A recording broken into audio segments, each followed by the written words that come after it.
ಧರ್ಮಸ್ಥಳ ಅಸ್ಥಿಪಂಜರ ರಹಸ್ಯ ಕೇಸ್ಗೆ ಈಗ ಮತ್ತೊಂದು ಟ್ವಿಸ್ಟ್ ಸಿಗ್ತಾ ಇದೆ. ಜೈಲಿನಿಂದ ಹೊರಬಂದ ಬಳಿಕ 5 ಜನರ ವಿರುದ್ಧ ಚಿನ್ನಯ್ಯ ದೂರು ಕೊಟ್ಟಿರೋದು.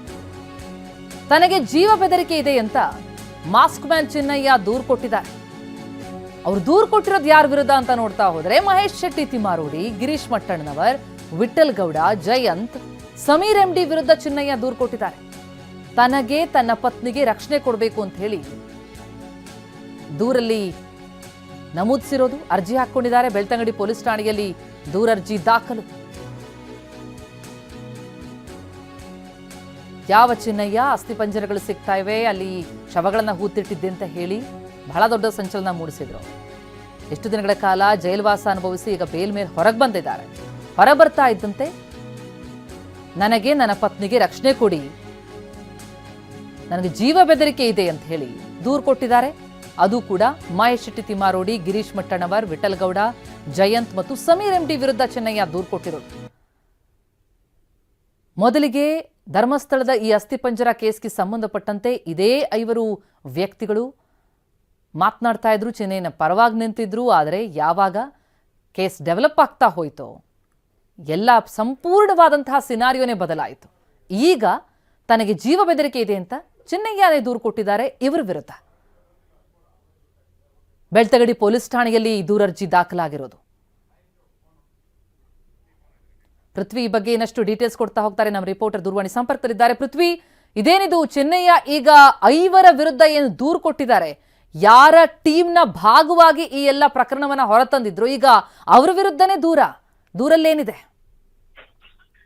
ಖಂಡಿತ ಪ್ರತಿಮಾ, ಇಲ್ಲಿ ಪ್ರಮುಖವಾಗಿ ಏನು ಚಿನ್ನಯ್ಯ ಶಿವಮೊಗ್ಗ ಜೈಲಿನಿಂದ ರಿಲೀಸ್ ಆಗ್ತಾನೆ. ಶಿವಮೊಗ್ಗ ಜೈಲಿನಿಂದ ರಿಲೀಸ್ ಆದ ತಕ್ಷಣ ಸೀದಾ ಧರ್ಮಸ್ಥಳ ಪೊಲೀಸ್ ಠಾಣೆಗೆ ಹೋಗುವಂತದ್ದು. ಧರ್ಮಸ್ಥಳ ಪೊಲೀಸ್ ಠಾಣೆಗೆ ಹೋಗಿ ಧರ್ಮಸ್ಥಳ ಪೊಲೀಸ್ ಠಾಣೆಯಲ್ಲಿ ಒಂದು ದೂರನ್ನ ಕೊಡುವಂತದ್ದು. ಅಂದ್ರೆ ಏನು ವಿಠಲ್ ಗೌಡ, ಮಹೇಶ್ ಶೆಟ್ಟಿ ತಿಮಾರೋಡಿ ಮತ್ತೆ ಜಯಂತ್, ಗಿರೀಶ್ ಮಟ್ಟಣ್ಣನವರಾಗೆ ಸಮೀರ್ ಎಂಡಿ, ಯೂಟ್ಯೂಬರ್ ಸಮೀರ್ ಏನಿರೋದನ್ನ ಇವರ ವಿರುದ್ಧವಾಗಿ ಒಂದು ದೂರನ್ನ ಕೊಡುವಂತದ್ದು.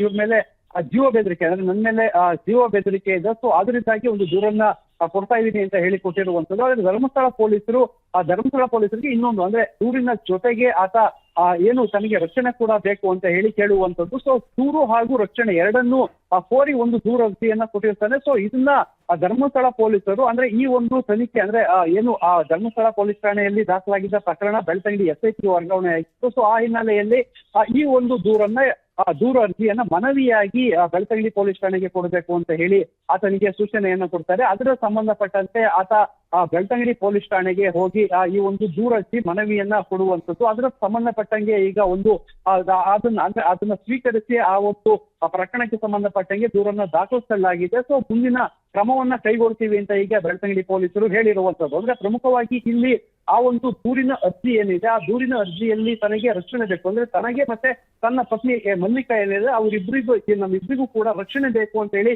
ಆ ದೂರ ಅರ್ಜಿಯಲ್ಲಿ ದೂರನ್ನ ಕೊಟ್ಟಿರುವಂತದ್ದು. ಅಂದ್ರೆ ಪ್ರಮುಖವಾಗಿ ಆತ ಜೈಲಿನಿಂದ ಬಂದಂತ ಸಂದರ್ಭದಲ್ಲಿ ಈ ದೂರ ಅರ್ಜಿ ಈಗ ಭಾರಿ ಸಂಚಲನಕ್ಕೆ ಕಾರಣ ಆಗಿರುವಂತದ್ದು. ಯಾಕಂತ ಹೇಳಿದ್ರೆ ಚಿನ್ನಯ್ಯ ಬುರುಡೆಯನ್ನ ಇಟ್ಕೊಂಡು ಬಂದಿದ್ದು, ಆ ಒಂದು ಧರ್ಮಸ್ಥಳ ಸುತ್ತಮುತ್ತ ಆಗಿದ್ದು ಎಲ್ಲವೂ ಕೂಡ ಏನು 5 ವಿರುದ್ಧ ಈ ಹೆಸರನ್ನ ದೂರನ್ನ ಕೊಟ್ಟಿದ್ದಾರೆ. ಅದರಲ್ಲಿ ಪ್ರಮುಖವಾಗಿ ಮಹೇಶ್ ಶೆಟ್ಟಿ ತಿಮಾರೋಡಿ, ಗಿರೀಶ್ ಮಟ್ಟಣ್ಣನವರ್, ಜಯಂತ್ ಮತ್ತೆ ವಿಠಲ್ ಗೌಡ. ಸೊ ಇವರ ಅಣತಿಯಂತೆ ಆತ ಬಂದಿದ್ದಂಥದ್ದು. ಸೊ ಬುರುಡೆಯನ್ನ ತಂದು ಎಲ್ಲ ಕಡೆ ಒಂದು ಅಗೆದಿದ್ದಂಥದ್ದು, ಅವನ್ನೆಲ್ಲ ತೋರಿಸಿದಂಥದ್ದೆಲ್ಲ ಮಾಡಿದಂಥದ್ದು. ಸೊ ಆಗ ಯಾವಾಗ ಅವ್ರ ಜೊತೆನೆ ಇತ್ತು ಆ ಒಂದು ಗ್ಯಾಂಗ್ ಎಲ್ಲ ಕಡೆ, ಅಂದ್ರೆ ಡೆಲ್ಲಿವರೆಗೂ ಕೂಡ ಈ ಬುರುಡೆಯನ್ನ ಇಟ್ಕೊಂಡು ಓಡಾಡಿ ಬಂದಿತ್ತು. ಸೊ ಈಗ ಅದೇ ಒಂದು ತಂಡದ ವಿರುದ್ಧ ಈತ ವಾಪಸ್ಸು ದೂರನ್ನ ನೀಡಿರುವಂತದ್ದು. ಸೊ ಇದು ಈಗ ಸಂಚಲನಕ್ಕೆ ಕಾರಣವಾಗಿರುವಂತದ್ದು. ಪ್ರಮುಖವಾಗಿ ಈತನ ಮೇಲೆ ಯಾಕೆ ಜೀವ ಬೆದರಿಕೆ ಇದೆ ಅನ್ನೋದನ್ನು ಮುಂದಿನ ಹಂತಗಳಲ್ಲಿ ಗೊತ್ತಾಗಬೇಕಾಗಿದೆ. ಈಗ ಪೊಲೀಸರು ಪ್ರಕರಣವನ್ನ ದೂರನ್ನ ದಾಖಲಿಸಿಕೊಂಡಿದ್ದಾರೆ. ಸೊ ಮುಂದೆ ಆ ತನಿಖೆಯನ್ನ ಮಾಡಿ ಯಾವ ಕಾರಣಕ್ಕೆ ಈ ರೀತಿ ಆಯ್ತು, ಆತನಿಗೆ ರಕ್ಷಣೆ ಕೊಡಬೇಕೋ ಬೇಡವೋ ಅನ್ನೋದನ್ನ ಮುಂದೆ ನಿರ್ಧಾರ ಮಾಡಲಿದ್ದಾರೆ. ಥ್ಯಾಂಕ್ ಯು ಪೃಥ್ವಿ ತಮ್ಮೆಲ್ಲ ಮಾಹಿತಿಗೆ.